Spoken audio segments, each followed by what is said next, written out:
Welcome to the Bonhoeffer Show with Bill Hull. The show about stuff most people try to avoid, but can't because it controls their lives. Religion, culture, and politics. Why does Bill Hull host this show? Because he and Bonhoeffer hoisted a few brews together in Berlin. Nope. That never happened. Is it that Bonhoeffer's book, The Cost of Discipleship, both challenged and changed Bill as a young man? Well, yes, that is part of it. But it's primarily because Bonhoeffer called us to a costly discipleship. And there has never been a time when such courage has been more absent or desperately needed than now. Bonhoeffer famously said, "Christianity without discipleship is always Christianity without Christ." The Bonhoeffer Project is committed to turning leaders into disciple makers. Because if leaders fail to create disciple-making movements, then we have failed. So, ladies and gentlemen, here he is. He's still tall and good-looking. And yes, he is wearing German cologne. He's acquired a few more underlying conditions. But direct from his underground bunker in Long Beach, California, the man who once told Don Henley, "You can check out anytime you want, but you can never leave," Bill Hull.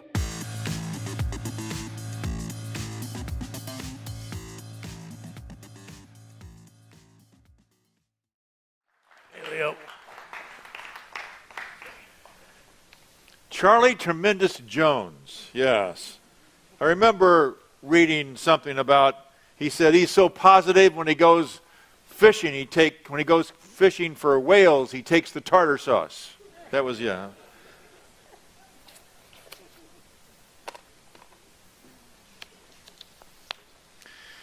Well, it does my heart a lot of good to sit over there and listen to Leo and Hollis and so many of you and realize how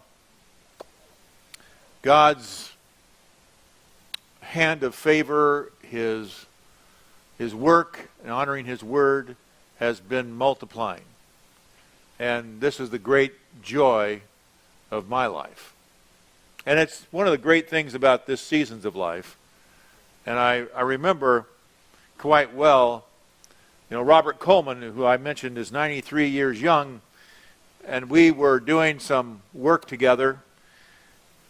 He and I were on a panel, and I was helping him out, walk over to where we were headed, and he had a briefcase, and so I was carrying it for him, because he always had this old, worn out, embarrassingly worn out briefcase.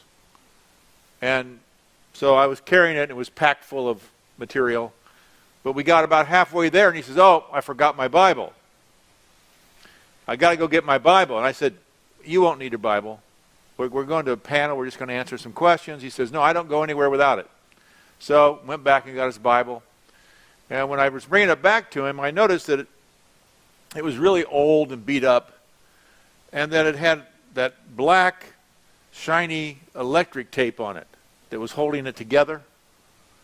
And so when we finally got back to the platform, people are filing in, and we're seated up here, and I'm just right next to him. So I'm asking him, I said, and his nickname is Clem. I said, "Clem, you have this old Bible. Don't you want maybe, we'd be happy to take up a collection and get you a new one." And he said, "No." He says, I love this Bible. And he opened it up, and he said, "See these names?" And he showed me a page in his Bible, one of the blanks. It had 2 columns of names, and then he turned it, and it had 2 more columns, and he kept turning it and turning it and turning it and turning it. And I said, "What are those?" Even though I pretty much had guessed. He said, "Those are my boys." He said, "Those are the people who I've met with and discipled for the last 50 years. That's why I have such an old Bible.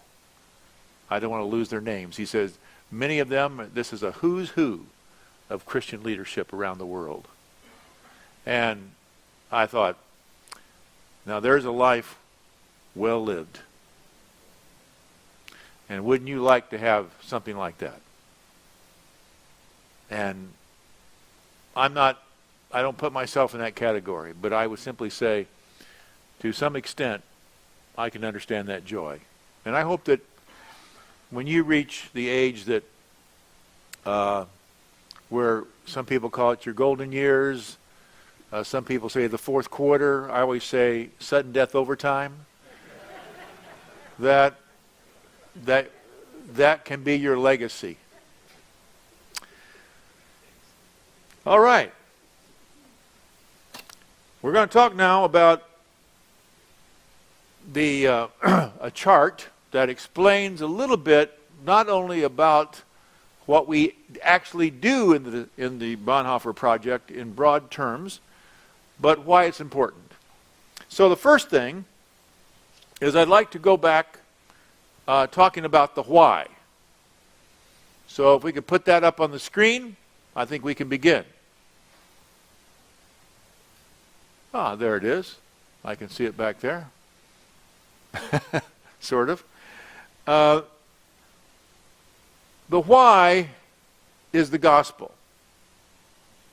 And that's why when I was sitting down and talking with people about this issue back in 2001, that most of the discussion is around what, but that we had to deal with the why. And I think I've pretty much established this, that the why is what drives everything else.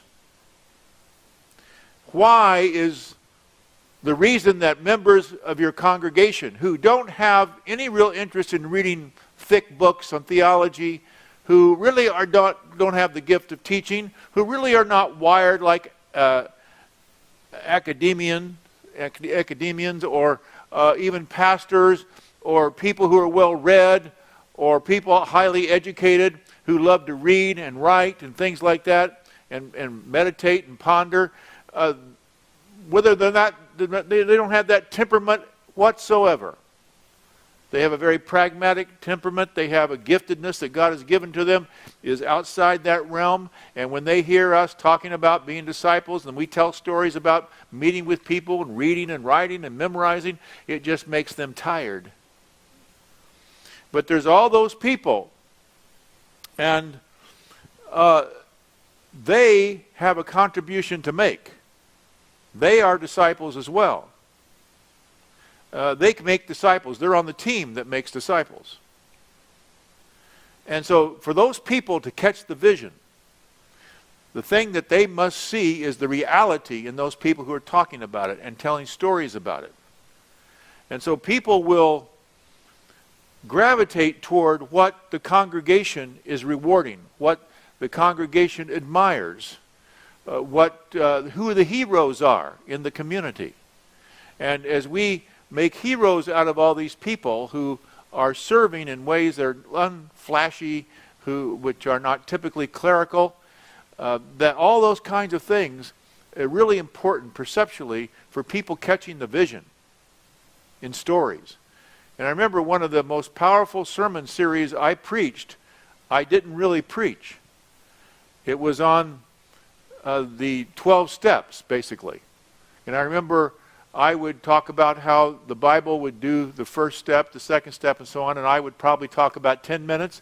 And then I just had people from the congregation who had struggled with these issues come up and talk about it. And it was without question the best sermon series I ever gave, and I never actually gave it. So the power of transformed lives.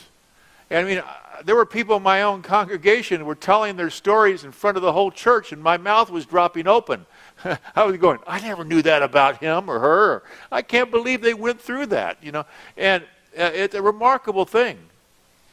So the why of the gospel really is about changed lives. Now, for us as leaders, we have a special responsibility, and that special responsibility is to be able to understand and explain and articulate and coach people into a full understanding of the gospel, of why it motivates people, because it changes people's lives, it transforms them, it saves them. And that's the bottom line for us. So now once you've established why, and so in the Bonhoeffer Project, we're dealing with leaders. You know, we say we turn leaders into disciple makers. The way you turn a leader into a disciple maker, at least in the limited way we have, now I like to say, the local church was without question the very best environment for everything God wants to do. Because we live life together in close proximity, in relationship, and there has to be reality there. But there's also other aspects to this. Leaders have a special responsibility. And so what we do with leaders is we get them into a cohort. Now, why are we having them in a cohort? Because what we're trying to do is to change people's minds or get them to think differently. And so that's why we say, why gospel mind? Is because we're working on this. And you know, we've had people, we have people in our cohorts, I mean, across the whole spectrum of the church. So we'll have an Anglican and let's say an Assemblies of God and a Nazarene and 2 Reform guys, you know, all in the same cohort.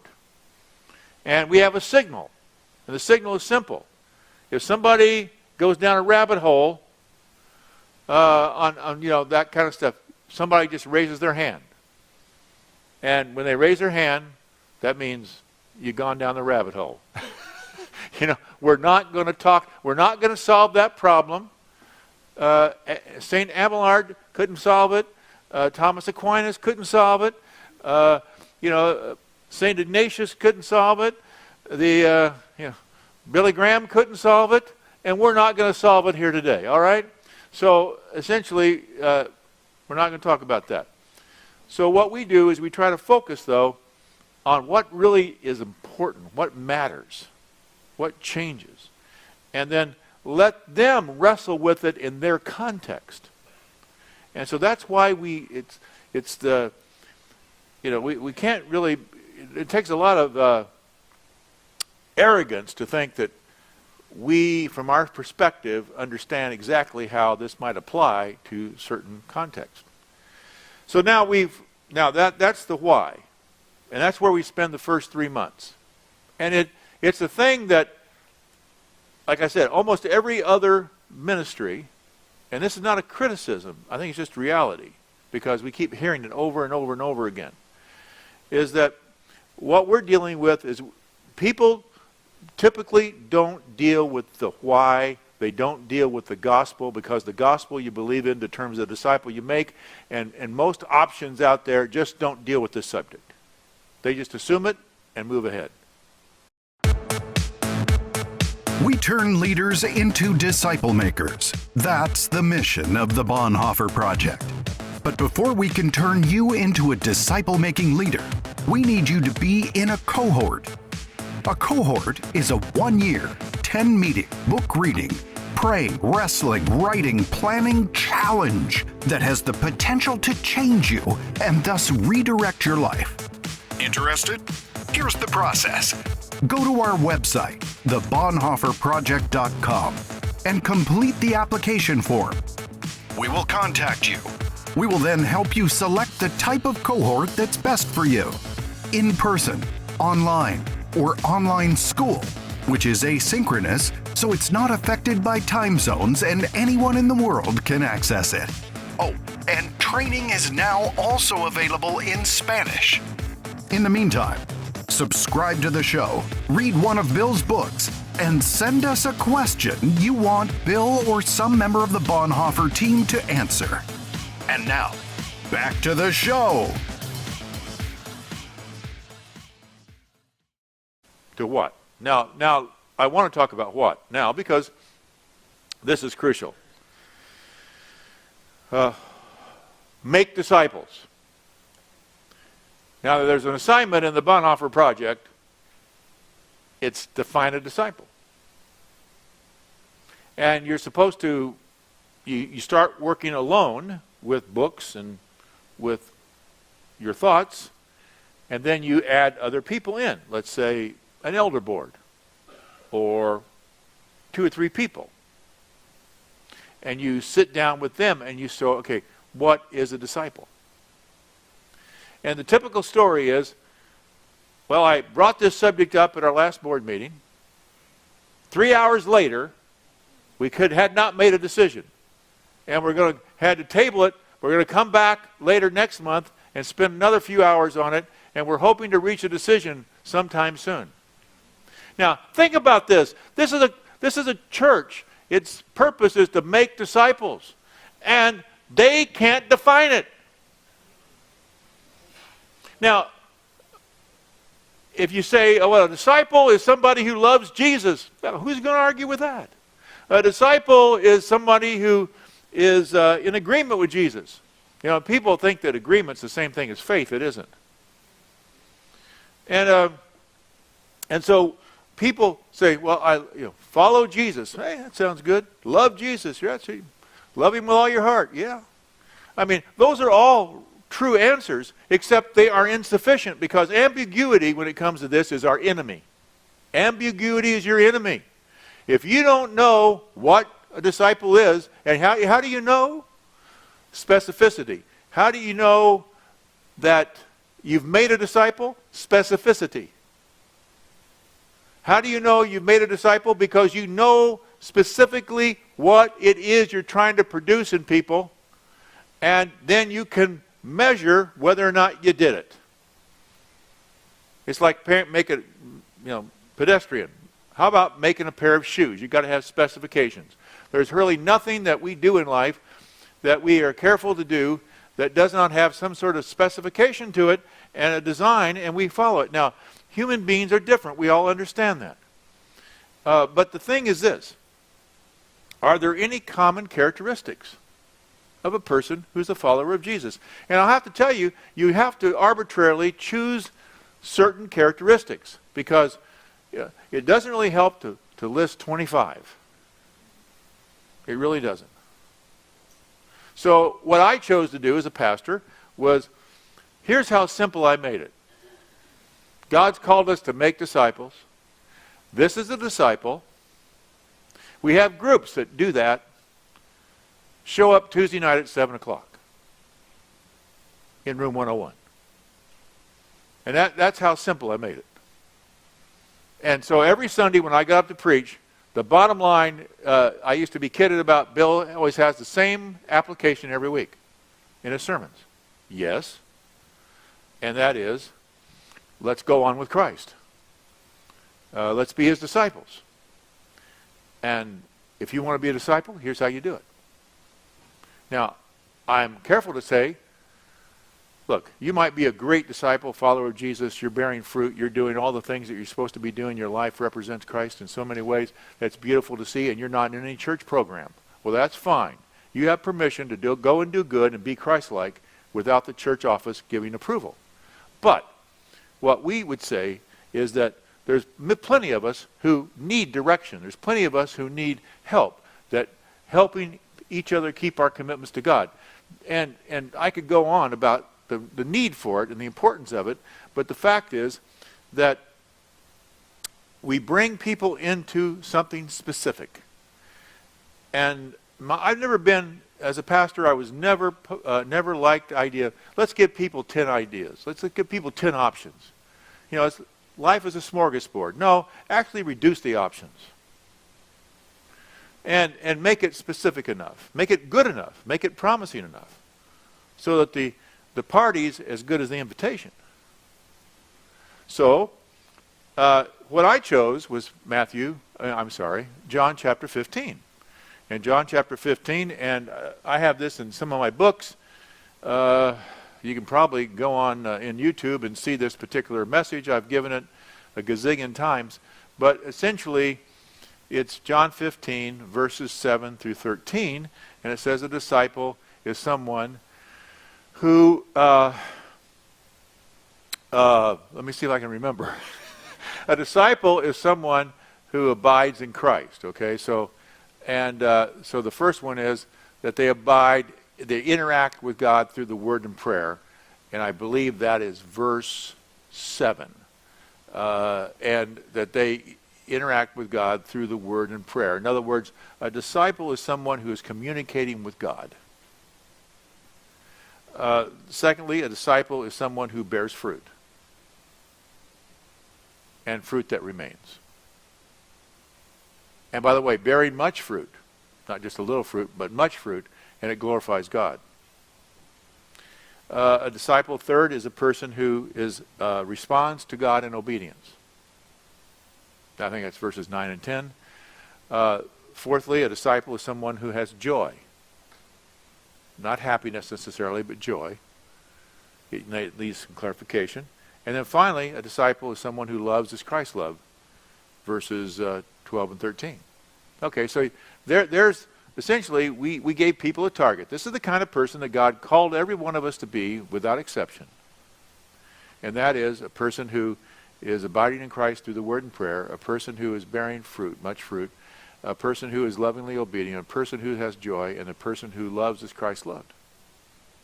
So then what you do is you take those 5 specific characteristics and don't connect it to spiritual giftedness, just say these are characteristics. And then what you do is you say, now, what activities would we have to engage in to get a person to become interactively in conversation with God through the word and prayer? What are the ways, what kind of environment would need, how long would they need, what tools do we need, what kind of life would they need in order to create that in a person and becomes their character?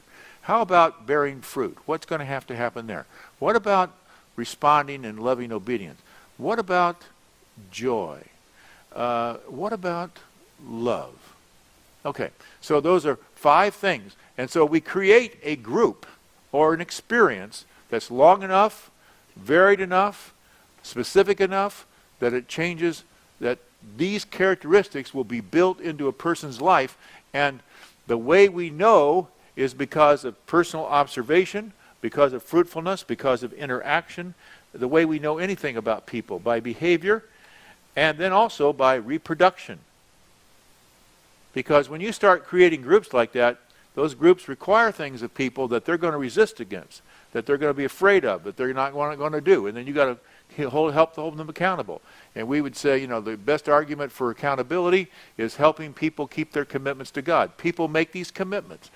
And now how can I help them keep those commitments to God?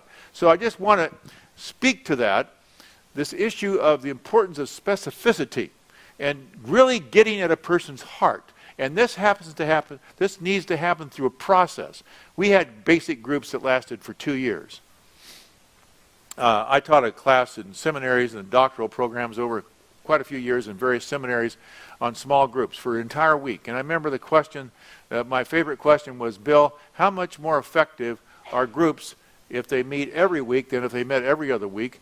And I said, they'll be twice as effective because they meet twice as often. It's not complex.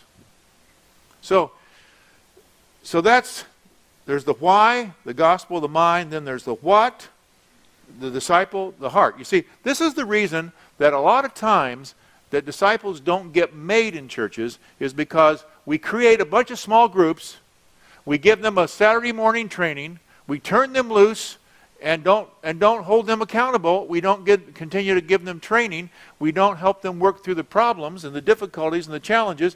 And so what happens is it just dissipates into whatever the personality of the leader is and how strong different personalities in the group are.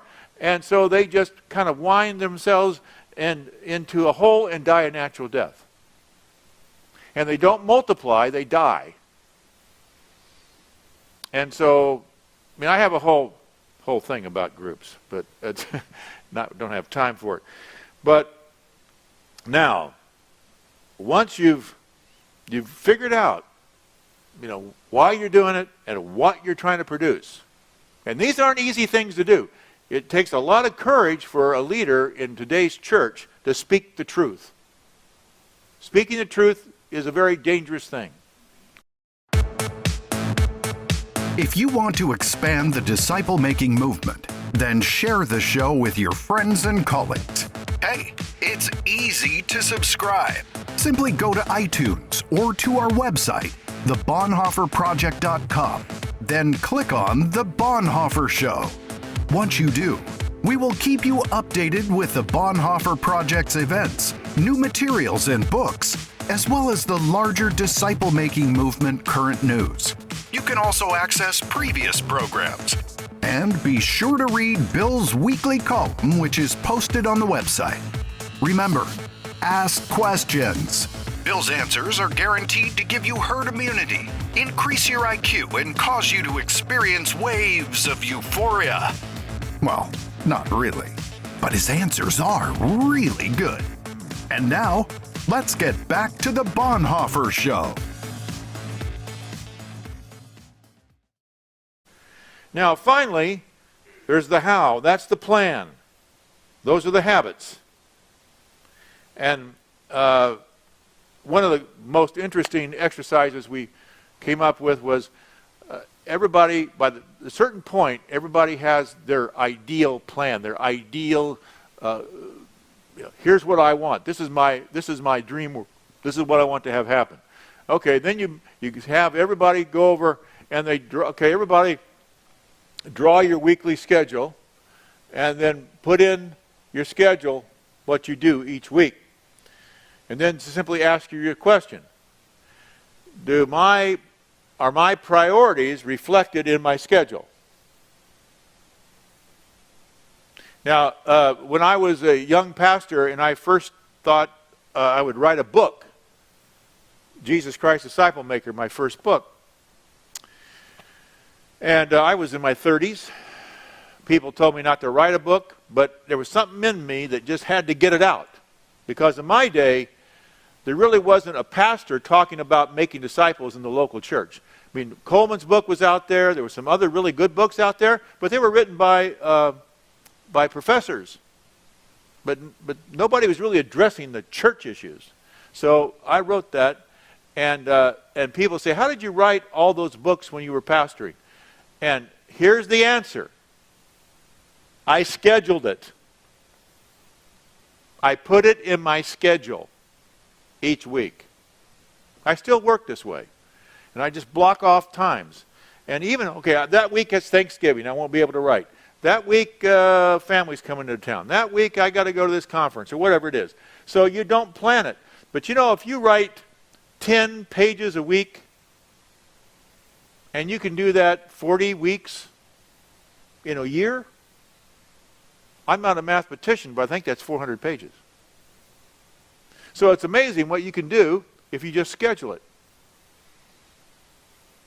And so the big question is, am I willing to change my schedule to eliminate something and add something and have that habituate in my life so actually I become somebody different? So that's what we really focus on. That's what we want to go through. Now, there's one other thing, and let's put up the who, not the group. I never did like them anyway. But who is, the thing about this is only a certain kind of person can make this happen. And what I'm thinking is it needs to be a person who is patient, a person who is really committed, a person who will take it on the chin, who will be willing to fight the battles, to have some sleepless nights, to have people leave their church. Because what happens is as soon as you call people into a different way of thinking, a different way of living, a lot of people who have been in the congregation for a while will consider it a bait and switch. Or maybe this isn't even in our doctrinal statement. Are you sure that this isn't heretical? Now, all you're really doing is, rebuilding the gospel, for example. This happens to a number of our leaders as they get into the pulpit ministry and they begin to preach about the gospel. And when they begin to start saying things like, everybody who is called to salvation is called to discipleship, no exceptions, no excuses. And when you say that and then you start talking about it and you begin introducing it, people think that somehow See, they're living out a separated gospel.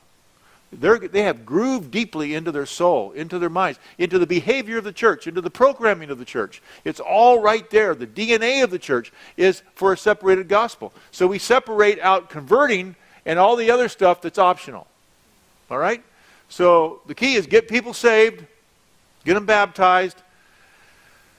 Then we'll take care of the rest of the stuff. And that's optional. So if that is the DNA of the congregation, when you start talking this way, they're going to go, wait a minute, I'm confused.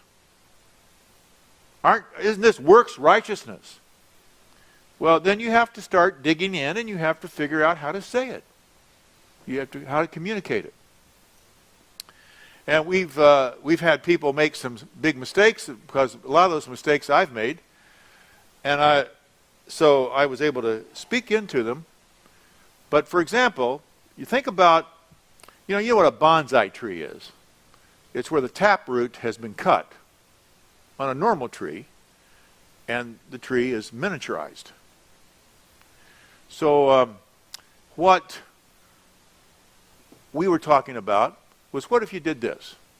Instead of, you don't say, well, ladies and gentlemen, I know that this church is 50 years old, or it's 100 years old, or it's 25 years old, and most of you have come to Christ in this congregation, and by beloved pastors and leaders before, and the people you care about. And I just want you to know that unfortunately, our gospel sucks. And that we just recently became aware that we've not been telling you the truth. Okay, so that's not what you do. Now, you say, duh. Well, hey, there's a lot of duh out there. Big clouds of stupid come across the church at times. And so, what we try to do is say, okay, how about this? How about if you just cut the taproot on the gospel that has been talked about, and slowly and respectfully rebuild your gospel to make it more robust, to make it more inclusive, more whole, and through storytelling, through teaching, through rehearsing. You know, I'd like to talk with you today about grace, sermon on grace. Because most people, grace is just this big amorphous thing. And they don't really know what to do with it. Is it the Holy Spirit? Is it God at work? Is it convert? People are slightly confused about this whole idea of grace. And so teaching people grace, teaching people repentance, teaching people what it means to follow, what actually the word faith means. And faith is not agreement. Faith's primary property is to take an action, and that's what faith is. Because faith without any kind of action is not faith. It's not biblical faith. It's not saving faith. I mean, I know that Luther didn't care so much for James, but that's what it says in James. So it's why, what, how, the gospel, the disciple, the plan, and who. What kind of person does it take? A person who essentially, I think, has a satisfied soul and who's willing to stay the course.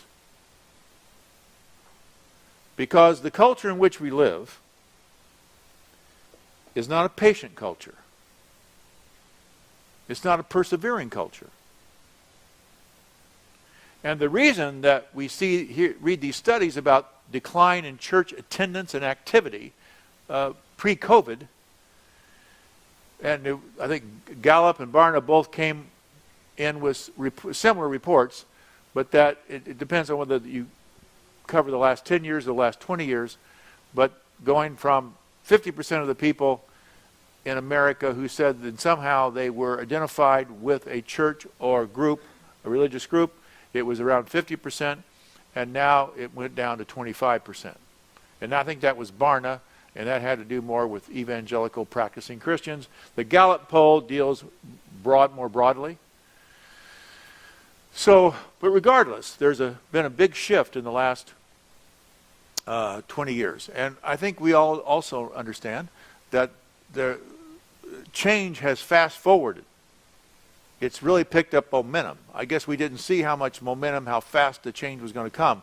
But a lot of the moral confusion, a lot of what we see happening in the public arena, a lot of that has changed, it seems, quite quickly in the last decade in particular. Okay, so the problems that we're having in the church with people is not so much the church itself in this way. You know, it's by saying, well, the church is irrelevant because the messages aren't interesting enough, or because the times of services we don't have enough access, or because the music, or because of the style, or, you know, all these kinds of things, the window dressing things, the cosmetics of churchianity. I don't think it's that. Those things kind of contribute, but essentially it's about the changing, shifting, moral confusion foundation moving underneath our feet that are forces larger than us. And so this is something that, you know, I've been thinking about writing a book. You know, now when I get to this age, I think twice before I undertake something.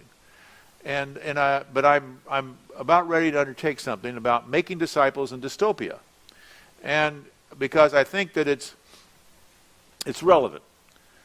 And so what is it that you'd want to do when the world around us is moving fast and changing quickly, and our grip on reality and what really actually is happening is hard to get? What is it that we find, as Archimedes said, if, you know, give me a place to stand and I will change the world? Well, I think essentially that is exactly going back to what Jesus told us to do, and just do it. Make disciples. And we cannot worry about the result. Really, it's not even our responsibility. And I'll close with this just simple idea. I remember Andy Crouch, I believe it was, who wrote a book on change, and a few years ago I was reading it, and in this book he said that he and some other person went into the Harvard University Library, and they looked at Christian literature and literature in general, going back a couple of hundred years, and looking for the phrase, change the world. And they found that before 1900, there was maybe one statement they found about changing the world. And then moving into the 20th century, there were a few more. But in the 1960s and 70s, it started to pick up momentum. And of course, as technology and travel and all these kinds of things changed, and we became more of a global village, the intensification of it became more and more and more, to where now we're flooded with all this thing about world revolution, world change the world, when in fact, the forces that govern the world really obviously are God, but they're big, huge trends. And that's the reason that, you know, Jesus said I remember Dallas Willard saying, there's a reason that Christ didn't call us to make governments. Because they're largely inefficient, and they don't really serve the best interest in people. They're not very close to the people, and they're so easily corrupted. And so he said, make disciples. Because that's personal.